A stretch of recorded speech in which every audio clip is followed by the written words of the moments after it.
Hello everyone, welcome to Spark Up classes. This is Suman Yadav. बहुत सारे ऐसे स्टूडेंट्स हैं जो मुझसे हमेशा पूछते हैं कि मैम कोई इजी एग्जाम बता दीजिए जिससे हम मेडिकल के फील्ड में जा सकें और आसानी से सिलेबस कवर कर सके। तो आज मैं आपको ऐसे कुछ नर्सिंग एंड पैरामेडिकल्स के एग्जाम्स बताने वाली हूँ जो कि आपके सिर्फ और सिर्फ 12th के सिलेबस के बेस पे हैं। सिर्फ आपको 12th का सिलेबस तैयार करना है और आसानी से वो सारे एग्जाम्स आप कवर अप कर लोगे। तो वो सारे एग्जाम्स मैं आपको 1 बाय 1 बताने वाली हूँ जिनमें सिर्फ 12th का सिलेबस आता है, प्लस साथ साथ में उनकी तैयारी आपको कैसे करनी है वो भी मैं आपको बताने वाली हूँ। और आप में से कितने लोग इनमें इंटरेस्टेड हैं आप कमेंट करके बताइएगा ताकि मैं तैयारी आपकी जल्दी स्टार्ट करवा सकूँ। ठीक है, देखिए अगर हम बात करें नर्सिंग एंड पैरामेडिकल एग्जाम्स की, नर्सिंग एंड पैरामेडिकल, तो बहुत सारे ऐसे एग्जाम्स हैं जिसमें आपका 11th और 12th दोनों का सिलेबस आता है और उसको कवर कर पाना बहुत ज़्यादा मुश्किल हो जाता है कुछ स्टूडेंट्स के लिए।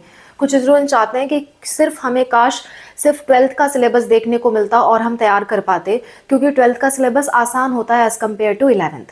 तो नर्सिंग एंड पैरामेडिकल के ऐसे एग्जाम्स जिसमें सिर्फ 12th का सिलेबस आ रहा है वो मैं आपके साथ शेयर करती हूँ। देखिए, एक तो एग्ज़ाम है आपका CUET UG। CUET UG CUET UG एक ऐसा एग्ज़ाम है जिसमें आपका सिर्फ और सिर्फ 12th का ही सिलेबस आता है और आप चाहे नर्सिंग के लिए अप्लाई करने जा रहे हो या पैरामेडिकल के लिए, इसमें आपको फिजिक्स, केमिस्ट्री, बायोलॉजी भरना होता है। ये मेन सब्जेक्ट होते हैं, सिर्फ 12th लेवल का आता है। प्लस आपको जनरल टेस्ट और इंग्लिश भरना होता है। आप चाहो तो इंग्लिश की जगह हिंदी में भी एग्ज़ाम दे सकते हो, ठीक है, वो आपकी मर्ज़ी के ऊपर है। तो मेनली आपका फिजिक्स, केमिस्ट्री, बायोलॉजी भी अगर आप बहुत अच्छे से तैयार करके जाते हो तो भी आपका नर्सिंग एंड पैरामेडिकल CUET में सिलेक्शन हो जाता है। ठीक है, तो CUET UG all over India का कोई भी बच्चा दे सकता है, हर किसी के लिए बराबर रूप से सीट उसमें प्रेजेंट है, हर कोई बच्चा इसे दे सकता है। और कुछ स्टेट के पैरामेडिकल एग्जाम्स हैं जिसमें 12th का सिलेबस पूछा जाता है, जैसे है आपका BCE CE एग्ज़ाम, जो कि स्पेशली बिहार के बच्चों के लिए होता है। बिहार का एग्ज़ाम है। देखिए, मैं जितने भी एग्ज़ाम बता रही हूँ उसके दूसरे स्टेट्स के बच्चे भी भर सकते हैं, लेकिन जिस स्टेट का मैं नाम लिखूंगी मोस्टली उसे वही स्टेट के बच्चे भरे, क्योंकि आपके चांसेस ज़्यादा होंगे, क्योंकि ज़्यादातर सीटें जैसे BCE CE है तो बिहार के बच्चों के लिए ज़्यादातर सीटें रिजर्व हैं। तो जिसका भी मैं आगे नाम लिखूंगी यानी कि उस स्टेट के लिए उस एग्ज़ाम में सीटें रिजर्व हैं। इसमें भी मोस्टली आपका 12th ही पूछा जाता है। कुछ आपके 11th के सब्जेक्ट इसमें आते हैं, ठीक है। मोस्टली 12th ही पूछा जाता है। कुछ परसेंट 11th का सब्जेक्ट आता है तो आप उसे इग्नोर भी कर सकते हो। कुछ परसेंट 11 का सिलेबस आता है। इसमें आपका फिजिक्स, केमिस्ट्री, बायोलॉजी पूछा जाता है। एडिशनल सब्जेक्ट भी पूछे जाते हैं जैसे कि मैथ और एग्रीकल्चर, पर आप उसे अगर छोड़ देना चाहो तो आप छोड़ सकते हो। वो देखिए, BCE CE एग्जाम बहुत सारे कोर्सेज के लिए होता है, एग्रीकल्चर के लिए भी होता है, मैथ्स से रिलेटेड भी कोर्सेज के लिए होता है। तो जिन बच्चों को मैथ्स या एग्रीकल्चर इस एग्जाम से भरना है वो मैथ और एग्रीकल्चर भरते हैं, वरना आप सिर्फ और सिर्फ फिजिक्स, केमिस्ट्री, बायोलॉजी तैयार करो, आपका नर्सिंग एंड पैरामेडिकल कवर हो जाएगा। ठीक है, बात समझ में आ गई। तीसरे एग्जाम की बात कर लेते हैं। तीसरा एग्जाम जो है वो है DMET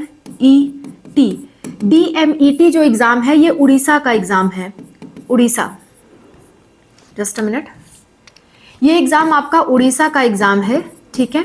और इसमें भी सिर्फ आपके 12th का सिलेबस ही आता है, ओनली 12th आता है इसमें, ओनली 12th का सिलेबस आता है। लेकिन 12th के सिलेबस में फिजिक्स, केमिस्ट्री, बायोलॉजी आता ही है।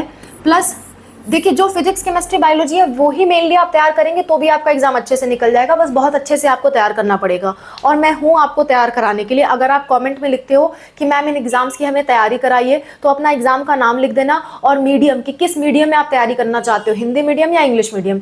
इनमें से जो एग्जाम हिंदी मीडियम के होते हैं उनके लिए अलग से प्रिपरेशन करा दूंगी और बाकी एग्जाम्स का इंग्लिश मीडियम में प्रिपरेशन करवा दूंगी, ठीक है। तो उड़ीसा ओनली 12th पे का आता है सिलेबस और PC भी पूछा जाता है। प्लस साथ में इसमें आपका इंग्लिश एंड नर्सिंग एप्टीट्यूड के भी क्वेश्चन पूछे जाते हैं। नर्सिंग एप्टीट्यूड का भी क्वेश्चन पूछा जाता है, ठीक है।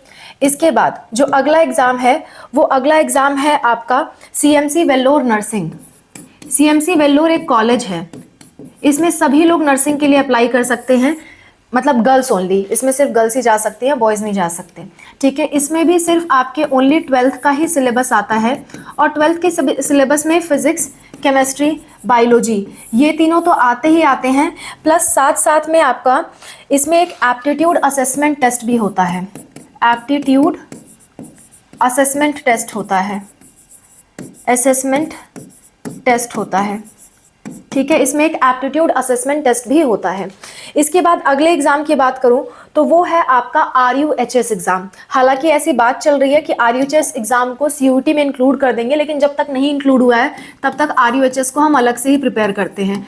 चाहे RUHS की तैयारी करो चाहे CUET की तैयारी करो, सिलेबस बिल्कुल सेम है, आप जो भी मान के तैयारी करो, ठीक है। ये होता है राजस्थान के बच्चों के लिए, CMC वेल्लोर हर किसी के लिए था, ये वाला है राजस्थान के बच्चों के लिए, स्पेशली राजस्थान, ठीक है, राजस्थान के बच्चों के लिए है। और इसमें सिर्फ 12th का सब्जेक्ट आता है और सिर्फ फिजिक्स, केमिस्ट्री, बायोलॉजी पूछा जाता है, इसमें कोई और सब्जेक्ट नहीं पूछा जाता। बहुत ही आसान एग्जाम होता है, इजीली आप क्रैक कर सकते हो। इसके बाद जो अगला एग्जाम है वो है आपका MPPNST। MPPNST ये भी आपका नर्सिंग एंड पैरामेडिकल का एग्जाम होता है और ये होता है मध्य प्रदेश के बच्चों के लिए, मध्य प्रदेश के बच्चों के लिए ये होता है आपका। और इसमें भी सिर्फ आपके 12th का ही सिलेबस आता है और इसमें मेनली आपका फिजिक्स, केमिस्ट्री, बायोलॉजी आता है, प्लस साथ साथ में कुछ और भी सब्जेक्ट आपसे पूछे जाते हैं, जैसे कि हो गया आपका general English and general knowledge, general English and general knowledge यानी कि जीके है ना, इंग्लिश और जीके भी एक्स्ट्रा में पूछे जाते हैं। तो मेनली आप पीसीबी तैयार करो, इंग्लिश जीके लास्ट में अगर आप कुछ वीडियोस भी देख के चले जाते हो तो आपका तैयारी हो जाता है। इसके बाद जो अगला एग्जाम है जिसमें सिर्फ आपके 12th का सिलेबस पूछा जाता है वो है आपका WBJEEB जेनपास यूजी। ये एग्जाम होता है वेस्ट बंगाल के बच्चों के लिए, वेस्ट बंगाल के लिए होता है और इसमें भी सिर्फ और सिर्फ 12th का ही सब्जेक्ट आता है, सिर्फ और सिर्फ 12th का सब्जेक्ट आता है। मैं ऐसे ही आपको आज नर्सिंग के एग्जाम बता रही हूँ जिसमें सिर्फ 12th का सब्जेक्ट आता है, सिर्फ और सिर्फ 12th का सब्जेक्ट इसमें आता है। और इसमें आपका पीसीबी आता है, पीसीबी प्लस आपका एक्स्ट्रा सब्जेक्ट्स में इंग्लिश एंड लॉजिकल रीजनिंग आता है, logical reasoning, English and logical reasoning आपका पूछा जाता है इसमें, ठीक है। इसके अलावा आपका एक और एग्जाम होता है जो कि यूपी के बच्चों के लिए है, वो एग्जाम है आपका सीपी नेट एग्जाम 3 ही कोर्स के लिए होता है। एक होता है आपका एएनएम कोर्स, दूसरा होता है आपका जीएनएम कोर्स और तीसरा होता है आपका बी फार्मा कोर्स। ये 3 ही कोर्स के लिए आपका सीपी नेट का एग्जाम कराया जाता है और इसमें भी सिर्फ और सिर्फ 12th का सिलेबस ही पूछा जाता है, 12th पीसीबी मेनली आपका आता है, ठीक है।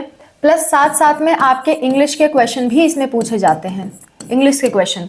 लेकिन जो आपका ये एग्जाम है ये मैथ वाले भी दे सकते हैं, ये बच्चे मैथ वाले भी दे सकते हैं और साथ साथ में आर्ट्स वाले भी दे सकते हैं। तो आर्ट्स वालों के लिए आर्ट्स का सब्जेक्ट आता है, पीसीबी नहीं आता, आर्ट्स वालों के लिए आर्ट्स का सब्जेक्ट आता है, आर्ट्स सब्जेक्ट आता है। और मैथ वालों के लिए पीसीबी की जगह क्या हो जाता है, पीसीएम हो जाता है और साथ में इंग्लिश आता है। ऐसा कुछ पेपर रहता है आपका सीपी नेट का। तो ये सारे एग्जाम्स जो मैंने आपको बता दिए, वो सारे एग्जाम्स की प्रिपरेशन अगर आप करना चाहते हो तो कमेंट में मेंशन करिए आप इनमें से कौन से एग्जाम की प्रिपरेशन करना चाहते हैं। मैं इसकी फुल प्रिपरेशन आपको करवा के दूंगी आपके एग्जाम से पहले फ्री ऑफ कॉस्ट, 1 भी रुपया आपका नहीं लगेगा। जैसा हमारा ये स्पार्कअप क्लासेस चैनल है वैसा हमारा एक और चैनल है स्पार्कअप स्टडी, उस चैनल को सब्सक्राइब कर लीजिए। अगर आप प्रिपरेशन करना चाहते हैं तो उसी चैनल पे आपको इन सारे एग्जाम से रिलेटेड वीडियो मिलेगी, ठीक है। तो इन सभी एग्जाम्स की प्रिपरेशन मैं एक साथ कराऊंगी क्योंकि फिजिक्स, केमिस्ट्री, बायोलॉजी इन सब में कॉमन है और इसके अलावा जितने नर्सिंग एग्जाम है उनकी प्रिपरेशन मैं अलग से करवाऊंगी। और इन सारे एग्जाम्स का क्वेश्चंस प्रैक्टिस भी हम अलग अलग करेंगे, हर एक एग्जाम का क्वेश्चन प्रैक्टिस अलग अलग करेंगे ताकि आपकी प्रिपरेशन बहुत अच्छे तरह से हो सके, ठीक है। तो आप जिस भी नर्सिंग एग्जाम की प्रिपेयर कर रहे हो आप प्लीज कमेंट करिए और आप हिंदी मीडियम से कर रहे हो या इंग्लिश मीडियम से ये भी आप कमेंट करिएगा ताकि मुझे मालूम चल सके।